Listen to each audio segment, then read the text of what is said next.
Hello everyone, welcome back to 3 Deviations. In today's video, I would like to explore the other examples we can have with integration by parts. And this time I would like to talk about definite integration by parts. So when we have an integral between a and b of a function.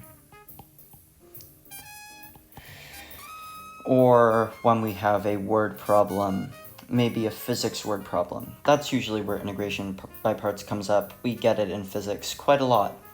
And it still works the same way as it does right now. So we'll take a look at that. And we'll also take a look at some definite examples, right? Because we haven't done that very much. So this is kind of our second to last video of integration by parts. We still want to do one on talking about a case where we have something like an exponential times a trig function, something like that. Those can get a little bit tricky. So we'll talk about that, and then we're going to be moving off to trig world. All right, so let's get started with some integration by parts examples. So here's one. Let's consider that a particle has a velocity function of t squared times e to the minus t meters per second. Determine the distance traveled between time t equals 1 and t equals 7, right? So now we need to determine that we are going to have an integral of something between 1 and 7 of something dt. So once we determine that, it's all a matter of plugging in and then doing an integration by parts problem. Okay, so let's get started. So we have our integral set up. And so we have the integral of from 1 to 7 of t squared e to the minus t dt.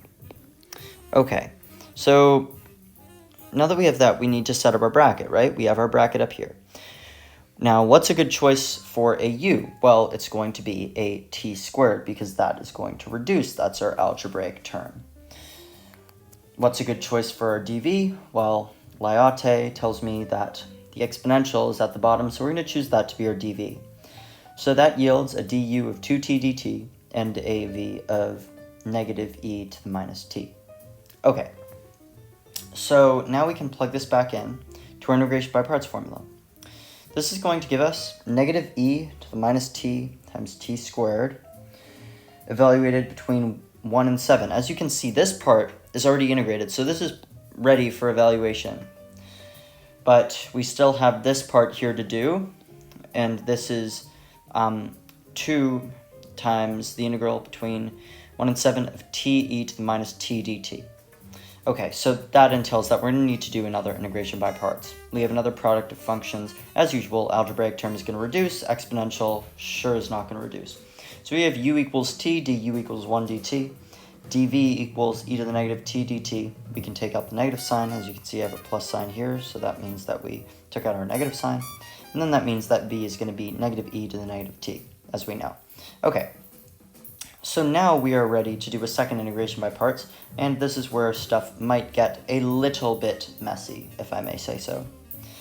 So this is going to give us negative e to the minus t times t squared, evaluated between 1 and 7, that's all similar, plus 2 times e to the minus t, or times 2 times negative e to the minus t times t, evaluated between 1 and 7, plus the integral from 1 to 7 of e to the minus t dt. Again, as you can see, we are changing our sign because we're taking out this negative.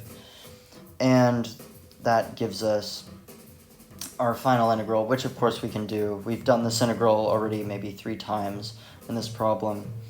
And we're going to be left with negative e to the minus t times t squared, evaluated between 1 and 7, plus 2 times minus e to the negative t times t, evaluated between 1 and 7, minus e to the negative t, evaluated, once again, between 1 and 7.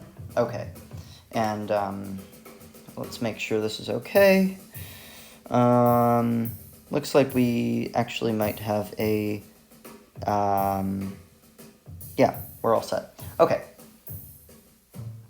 So, when we evaluate this, I would recommend using a calculator, right? this is something that, it's a physics problem, and you're dealing with transcendental numbers. You are going to need to use a calculator. This is not really an acceptable answer, but then again, nor is something like in terms of E. As a physicist, you're going to be concerned about raw numbers. You're going to be concerned about sig figs. Me as a mathematician, I don't really like sig figs a lot, but we have our antiderivative, more or less, and we have our fundamental theorem of calculus set up. That's good enough for me. What I want you to do now is take out Desmos, take out your calculator, and do this arithmetic. This is something, as a calculus teacher, I would not make you do, but it's something that you should be able to know how to do, but that was back in Unit 4. So plug in Desmos, and you should be getting 1.78 meters as your final result. Okay, so that was our first example. This was a good word problem, good physics word problem, a monster of a fundamental theorem of calculus problem, which, thankfully, I would not like us to deal with. Okay, so now let's do another example. So we are going to take this example because this is a pretty cool example, because this is one where we need to do a substitution, and then we need to do an integration by parts. This is a cool integral. I like doing this integral. And for some people, the substitution might be something that you can do in your head. Hey, I see a cosine, I see a sine. We're good. I know that's the derivative. I don't even need to write my u's and du's. That's okay, but I still like writing it out just for teaching's sake. Okay, so we have the integral between 0 and pi of e to the cosine x times the sine of 2x dx. Okay, now first of all, this looks like a monster here. We've got e to a trig function times the sine of an argument that has a double angle in it. Okay, so this is something that we will be focusing on more in the next video, say if I had like just e to the x times the sine of x. But we've got some stuff to work with.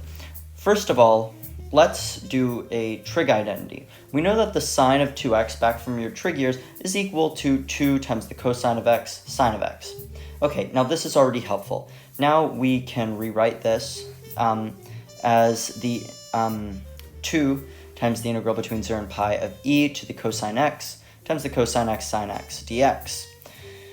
Okay, well now we look a little bit better. We are prepared to do a substitution. We see a cosine of x. We see 2 cosines of x. And we see a sine of x. We know that sine of x, the negative sine of x, is the derivative of the cosine function. So we can make a substitution. Let's try it. So we've got w instead of u. You will see why later. So we've got w equals cosine of x, and dw is going to be equal to negative sine of x dx. Okay, now we also need to make a change to our integration bounds. The cosine of 0 for the lower bound is going to be negative 1, and the cosine cosine of 0 is 1, and then the cosine of pi is negative 1.